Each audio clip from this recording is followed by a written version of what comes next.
बिस्मिल्लाहिर्रहमानिर्रहीम, अस्सलाम वालेकुम। जब से हुकूमत आई है आज उनके लिए सबसे बड़ी शिकस्त और शर्मिंदगी का दिन था और इमरान खान के लिए, कप्तान के लिए सबसे ज़्यादा फ़ख्र का दिन था, क्योंकि खुद हुकूमत को मानना पड़ा। उनके नीचे जितने इस वक्त इदारे हैं सब ने रिपोर्ट पेश की है। इकनॉमिक सर्वे रिपोर्ट आई, बजट से पहले ये रिपोर्ट आती है। उस रिपोर्ट में दिखाया गया कि पाकिस्तान की तारीख की शानदार कारकर्दगी नज़र आ रही है इमरान खान के दौरे हुकूमत में। अब ये इसलिए शर्मिंदगी का बायस मौजूद हुकूमत के लिए कि इन्होंने हटाया किस लिए इमरान खान को, बहाना क्या बनाया, साजिश जिस वजह से घड़ी, वो बहाना जो था, साजिश तो अपने लिए थी ना, काम अपना निकलवाना था, लेकिन लोगों की आंखों में जो धूल झोंकेगी, धोखा दिया गया कि जी बहुत बुरी कारकर्दगी इमरान खान की, ये इन्होंने मईशत तबाह कर दी है। और अब देखिए हुकूमत है नून लीग की, पीपल्स पार्टी की, जमीयत उलमा इस्लाम फजलुर रहमान की, और 16 जमातें कुल मिला के इसमें हैं, MQM भी है, सब जमातें हैं, और उनके अंडर जितने डिपार्टमेंट्स हैं उन्होंने ये रिपोर्ट पेश की है और उसको कंपाइल करके फिर इकोनॉमिक सर्वे रिपोर्ट सामने आती है। ये रिपोर्ट इस तरह से है कि देखा जाता है कि पिछला साल कैसा गुजरा है, वहाँ हमारी कमजोरियाँ क्या थीं, हम कहाँ का अच्छे थे, और फिर उस लिहाज से बजट तैयार किया जाता है कि अब हमें अगला साल किस तरह से गुजारना है, कहाँ कहाँ हमें हमारी कमजोरियाँ हैं, स्ट्रेंथ्स कहाँ कहाँ हैं, तो फिर उस हिसाब से बजट तैयार किया जाता है। ये रिपोर्ट कार्ड होता है और मुख्तलिफ जितने भी डिपार्टमेंट्स हैं वो अपने अपना इसमें किरदार अदा करते हैं और फिर ये एक रिपोर्ट सामने आती है, इकोनॉमिक सर्वे रिपोर्ट। और अब नून लीग के दौरे हुकूमत में, पीपल्स पार्टी के दौरे हुकूमत में, उनके मुखालिफ तहरीक इंसाफ का जो दौर था उसकी रिपोर्ट इनको शाया करनी पड़ी है। बहुत कुछ मैं माहिर मईशत को सुन रहा था, कई लोग इस पर एतराज़ कर रहे थे कि इन्होंने बड़ा कोशिश की कि जनाब इसको किस तरह से कम दिखा दिया जाए, कुछ दिखा दिया जाए, लेकिन नंबर्स को छुपाना मुमकिन नहीं होता, क्योंकि फिर उसके बाद तो आपका सारा, अगर आप नंबर्स छुपाएंगे या गलत देंगे तो फिर तो आपका बजट बिल्कुल ऊपर नीचे हो जाएगा। मिसाल के तौर पर एक जगह आपका बहुत बुरा परफॉर्म कर रहा है कोई सेक्टर, तो आप उसको अगर अच्छा दिखाएंगे तो फिर आपका बजट में उसको उसी हिसाब से एलोकेट करेंगे, उसी हिसाब से करेंगे। अगर बुरा है तो तभी आप देखेंगे इसको बेहतर कैसे करना है। और इसी तरह से अगर कोई बहुत अच्छा परफॉर्म कर रहा है तो आपने देखना है कि इसको हम और ज्यादा कैसे आगे लेकर जा सकते हैं। तो नंबर्स गलत करना बड़ा मुश्किल होता है, फिर भी जो ये कर सकते हैं उन्होंने कोशिश की, उसके बावजूद आप देखिए कि कमाल हो गया है। मैं आपके सामने फिगर्स रख रहा हूं और उसके बाद इमरान खान साहब ने इस पर पूरी कौम के साथ अपना पैगाम शेयर किया है और मीडिया में उन्होंने अपनी एक वीडियो पैगाम में बताया है कि क्या कुछ अभी नहीं दिखाया गया जो हमारी अचीवमेंट्स थी, उस पर भी हम बात करेंगे। अब आप देखिए कि ये इकोनॉमिक सर्वे, और ये आपने जिंद रखना है कि ये मौजूदा हुकूमत के दौर में ये सर्वे रिपोर्ट आई है, इमरान खान का दौर नहीं है, और वो किस तरह मान रहा है कि मुल्क किस तरह से तरक्की कर रहा था, हर शोबे की डिटेल है इसमें। अब इक़्तिसादी सर्वे में क्या था जी कि 3.5% था ज़राई तरक्की का हदफ, कि हमारी ज़राअत 3.5% तरक्की करेगी, ये टारगेट सेट किया था तहरीक इंसाफ के दौरे हुकूमत में कि जनाब इस तरह से हम आगे बढ़ेंगे। और तरक्की हुई कितनी, असल रफ्तार कितनी नजर आई, 4.4%, ज्यादा हुई है उससे, और नून लीग के दौर में ये मनफी हो गई थी।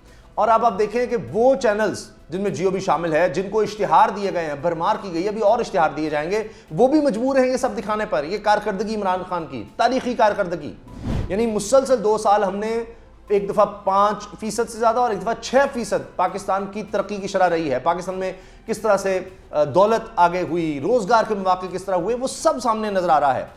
अच्छा, फिर देखिए 4.8% रवां माली साल में माशी तरक्की का हदफ था, 4.8% हदफ था कि जी इतना अचीव कर लें तो जनाब ये हमारा टारगेट है, और हुआ क्या, 6% तरक्की की रफ्तार रही। फिर होलसेल रिटेल शोबे में तरक्की का हदफ था 4.7%, और हुई कितनी तरक्की, 10%। होलसेल रिटेल शोबे में 10% तरक्की हुई। हर तरक्की का मतलब यह है कि रोजगार के मौके कहीं ज्यादा पैदा हुए हैं। 10.7% तामीराती शोबे में तरक्की का हदफ था, ठीक है जी। फिर इसी तरह आप देखिए कि तामीराती शोबे का मैंने आपको बताया, बड़ी सनतों की पैदावार था जी 6% तरक्की का हदफ, बड़ी सनतों का 6% था, और 10.5% बड़ी सनतों की पैदावार में असल तरक्की हुई। 6.6% मजमूई सनती पैदावार का तरक्की का हदफ था, और 7.2% तरक्की हुई है मजमूई सनती पैदावार में, असल तरक्की जो हुई वो देखिए आप। फिर 2.2% था जी अहम फसलों की पैदावार में तरक्की का हदफ, 2.2% होगी, लेकिन असल में अहम फसलों की पैदावार में तरक्की असल में हुई जी 7.2%। तो आप यही देख लीजिए कि तरक्की की शरह किस तरह से आगे रही है और कितनी ज़बरदस्त हमारे पास ये स्टार्ट्स आए हैं। इसके अलावा चंद और चीज़ें मैं आपके साथ शेयर कर रहा हूँ। पीटीआई हुकूमत में तामीराती शोबे में 3.1% ग्रोथ रिकॉर्ड की गई। गुज़श्ता दौरे हुकूमत में बिजली और गैस की सप्लाई में 7.9% इजाफा हुआ। होलसेल और परचून की तजारत में 10% इजाफा हुआ। ट्रांसपोर्ट और स्टोरेज सेक्टर में 5.4% इजाफा हुआ। इंफॉर्मेशन और कम्युनिकेशन में 12% ग्रोथ हुई। हेल्थ के शोबे में 2.3, तालीमी शोबे में 8.7% ग्रोथ हुई। फिर आखिरी साल में तरक्याती सरगर्मियों में भी इजाफा हुआ। सरमायाकारी पैकेज से तामीराती शोबे में 49% ग्रोथ हुई। रियल एस्टेट सेक्टर में 4.9, आईटी सेक्टर की ग्रोथ 11.9। पीटीआई दौरे हुकूमत में आईटी एक्सपोर्ट में तारीखी 29% ग्रोथ हुई। अब ये सब मान रहे हैं कि सबसे ज़्यादा तेज़ी से तरक्की हम कहाँ से कर सकते हैं, हमने कमाना कहाँ से है। हमारा सबसे बड़ा मसला एक्सपोर्ट्स का काम होना है, तो हम अपनी एक्सपोर्ट्स किस तरह से बढ़ा सकते हैं, तेज़ी से कहाँ से बढ़ सकते हैं, कहाँ से हमें और ज़्यादा डॉलर मिल सकते हैं, जो हमारा सबसे बड़ा मसला है। खित्ते में देखें, हमारा पैसा सबसे ज़्यादा डिवैल्यू है। यानी बाकी अगर फ़र्ज़ करें अफ़गानिस्तान जनाब 88 अफ़गानी आप दे रहे हैं तो जनाब आपको डॉलर मिल रहा है, और इसी तरह आप देखें बांग्लादेश में ये है, उनके टके का ये हिसाब है, और भारतीय रुपए का। पाकिस्तान में आपको 200 रुपये देने होंगे $1 की कोई चीज़ खरीदनी है, तो वहाँ पर कहीं 80 है, कहीं 70 है, 77 है, वो आप देंगे तो आपको $1 की चीज़ मिलेगी। $1 पेट्रोल मिल जाएगा, फ़र्ज़ करें आपको $1 के बराबर पेट्रोल, और हमें 200 रुपये देने होंगे उसके लिए। तो अब आप अंदाज़ा लगाइए, तो ये हमारी सूरत हाल है। तो इसको हमने बेहतर कैसे करना है? आईटी सेक्टर, जिस पे ये जनाब टैक्स लगाने का सोच रहे हैं, आईटी सेक्टर में 29% ग्रोथ हुई। यहीं पर सबसे ज़्यादा तेज़ ग्रोथ हो सकती है, और यहीं से हम सबसे तेज़ी से डॉलर्स कमा सकते हैं, और फिर हमारा रुपया जो है वो ऊपर जाएगा, उसकी कदर बेहतर होगी, और महंगाई पर भी आप कंट्रोल कर सकते हैं। खिदमात के शोबे में मजमूई ग्रोथ 6.2% हुई है। खिदमात सर्विसेज जिनमें देखिए ग्रोथ का मतलब जिसमें डॉक्टर आते हैं, वकला आते हैं, हम जैसे जर्नलिस्ट आते हैं, जो रोज़गार के लिए काम कर रहे हैं, जो दीगर काम कर रहे हैं, जो इस तरह की बराह रास्त मतलब ज़राअत या इंडस्ट्री से उस तरह नहीं है, लेकिन सर्विसेज सेक्टर में है, सर्विसेज फराम करते हैं। होटल रेस्टोरेंट सेक्टर में 401% ग्रोथ रही, होटल और रेस्टोरेंट में। तो फिर अब किस लिए इमरान खान की हुकूमत गिराई? ये जो साजिश थी किस लिए की? अपनी खातिर की, यही तो मसला है। अब आप देखिए ये सब जगह पर ये चीज़ें शेयर हो रही हैं, स्टार्ट शेयर हो रहे हैं, और शर्मिंदगी नज़र आ रही है। मैं देख रहा था जियो की स्क्रीन पर ये सब कुछ चल रहा था, तो अब आप देखें तो उनको शर्म आ रही थी, और आएँ बाएँ शाएँ कर रहे थे। और मैंने नोट किया कि जनाब एहसन इकबाल साहब भी चुके इसमें, मिफ्ता इस्माइल, एहसन इकबाल, खुर्रम दस्तगीर, आयशा साहिबा थी, दीगर लोग थे, तो वो अब शर्मिंदा थे। और एहसन इकबाल साहब कह रहे हैं देखें ज़रा आपने इन फिगर्स को खुद ध्यान में रखना है, इसमें देखें ना बेस बदली गई थी, ये था वो था, क्राइटेरिया बदला गया। यानी क्योंकि इतनी अच्छी परफॉर्मेंस नज़र आ रही है कि हम करें क्या, कहाँ बुरा दिखाएं इमरान खान को। तो फिर किया क्या कि जी हमारे दौर में, नून लीग के दौर में ये भी था, ये भी था, ये जो ग्रोथ हुई है ये ठीक नहीं हुई, हमारे दौर में बेहतर ग्रोथ थी, और ये था और वो था। तो सब साबित हुआ कि जनाब जिसको ये नाहल कहते थे, निकम्मा कहते थे, और जो जो चार्जेस थे वो इनके दौरे हुकूमत में धुले हैं। ये बहुत बड़ी बात होती है कि आपका मुखालिफ वो मानने पर मजबूर हो जाए कि जनाब हाँ ये जो कर गया है हम तो नहीं कर सके, और हम जो इल्ज़ाम लगाते थे वो सब झूठ साबित हो रहे हैं। देखिए ना, और आपको वो मानना पड़ रहा हो, सबसे आप शेयर कर रहे हो, इसलिए पूरे सवालों जो आप लिए बगैर चले गए, इसके बावजूद के मीठे मीठे सवाल भी उनसे होते हैं। अब हुकूमत कर क्या रही है? असल में ये माफिया की मौजें करा रही है ताकि कहीं से हमें कोई रेजिस्टेंस ना आए। इदारे जो हैं मुख्तलिफ, उनकी तनख्वाहें बढ़ा दो, जिनकी पहले तनख्वाहें लाखों में हैं उनकी तनख्वाहें बढ़ा दो। इस गरीब कौम का खून चूस कर जहाँ से हम जनाब ले रहे हैं, टैक्स ले रहे हैं, वो भी बढ़ाने का ये कह रहे हैं। यानी हर चीज़ पर गरीब आदमी भी दे रहा है ना, बिजली पर टैक्स दे रहा है, गैस पर टैक्स दे रहा है, हर चीज़ पर गरीब आदमी टैक्स दे रहा है। तो अब क्या होगा? खाने पीने की चीज़ों पर भी वो टैक्स दे रहा है। उस टैक्स से जो पैसा इकट्ठा हो रहा है उससे लाखों रुपया कमाने वालों को आप दे रहे हैं, उससे आपको मीडिया में भी इश्तिहार बांट रहे हैं, सब तरफ आप पैसा लगा रहे हैं, सिर्फ हर उस जगह पर उस माफिया को दे रहे हैं कि जो आपको गिरा सकता है। कोई इदारा जो आपके खिलाफ खड़ा हो सकता है, पुलिस की तनख्वाहें बढ़ा दो, हर जगह बढ़ा दो, ताकि वो आपको तंग ना करे। बस वो जो ताकत के महवर हैं उनको खुश रखो, और बस उनकी बात मानो, अवाम का कोई नहीं। अवाम कहाँ निकलेंगे? कोई निकलेगा उसको पकड़ लेंगे, अंदर कर देंगे, धक्के खाता रहेगा, आइंदा नहीं निकलेगा।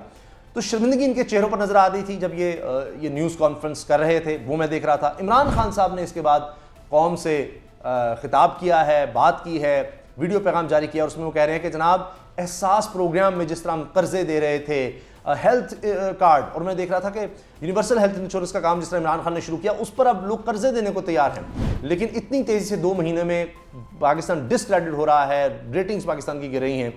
फिर इमरान खान ने कहा कि जी महंगाई मेरे दौर में जो थी वो बाहर से थी, मैं कहता रहा। आज ये मानने को तैयार है कि हाँ जी महंगाई तो जनाब बाहर के फैक्टर से है, इमरान खान की इसमें नाअहली नहीं थी।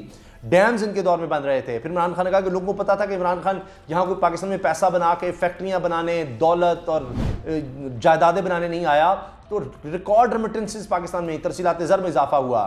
फिर इनके दौर में कम होना शुरू हो गया है। एक्सपोर्ट पाकिस्तान की तारीख की सबसे ऊंची बुलंद सतह पर $32 अरब, ये भी इमरान खान साहब के दौर में हुआ। तो फिर खराबी कहाँ थी? मैं खुद माहिर मईशत से बात कर रहा था और वो कह रहे थे कि जनाब 200 से 400% इंटरनेशनल कमोडिटी की प्राइसेस बढ़ी, और ये बस मसला था सिर्फ एक कि जहाँ वो इमरान खान आपको कमज़ोर नज़र आ रहे थे। और हर जगह आप देखिए इकनॉमिक सर्वे में हर तरफ, सिवाय आपको महंगाई की शरह जो है वो ज़्यादा लग रही है इमरान खान के दौर में, जो उनका टारगेट था उससे, बाकी हर तरफ तरक्की है, हर तरफ बेहतरी है। और ये 200 से 400% चूँकि इंटरनेशनल प्राइसेस बढ़ी थी, उस वजह से वो इम्पैक्ट आया था इमरान खान के दौर में, जो कि अब इनके दौर में तो इमरान खान का दौर बड़ा सुनहरी लगता है कि 150 में पेट्रोल मिल रहा था, आज 210, और अभी बढ़नी है कीमतें। तो आप इसी से अंदाज़ा लगा लीजिए कि इमरान खान की कारकर्दगी कहाँ पर खड़ी है। याद किया जा रहा है सिर्फ 2 महीने में, ये नहीं कि अभी 2 साल गुजर गए इमरान खान की कारकर्दगी को याद किया रहा है। 2 महीने में लोगों की चीखें निकल गई हैं, और अब इसी वजह से हुकूमत को पता लग गया कि मुआशी मैदान में इमरान खान का मुकाबला कर ही नहीं सकती। अब उन्होंने कुछ और सोचना शुरू कर दिया है, कुछ और चालें चलनी शुरू कर दी हैं, ताकत के जो महवर हैं उनको अपने साथ मिलाना शुरू कर दिया है।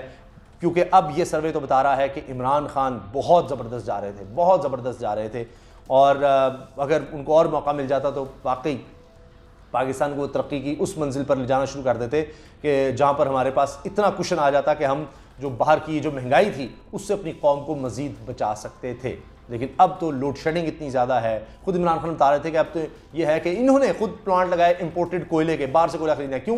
पैसे बनाने थे, सारा करना था। आज रकम नहीं है कि इंपोर्टेड कोयले लाकर आप चलाएं। और शहबाज शरीफ खुद कह रहे थे जी बड़ा जुल्म किया जिन्होंने इस तरह के प्लांट लगाए हैं कोयला बाहर से मंगवा कर, और बाद में लोग शर्मिंदा कर रहे हैं कि जनाब शहबाज शरीफ सोच कर बात किया करें, वो आपने ही लगाए हैं सारे प्लांट। इमरान खान के दौर में कोई कोयले के इस तरह के प्लांट लगे कि बाहर से आपको कोयला भी खरीदना है, रेल पर भी जाना है, और 30 रुपये का यूनिट जनाब बन रहा हो, जो पाकिस्तान में आप जनाब 8-10 रुपये का यूनिट बना सकते थे। बहरहाल तो जनाब ये था सारा किस्सा, ये थी सारी रिपोर्ट, और ये थी मौजूदा सूरत हाल। आप इमरान खान साहब की कारकर्दगी का मवाजना किस तरह करते हैं मौजूदा हुकूमत के साथ? आप इस इकनॉमिक सर्वे के बारे में क्या कहते हैं? बजट के हवाले से आप क्या कहते हैं? ज़रूर आगाह कीजिएगा। अल्लाह हाफ़िज़।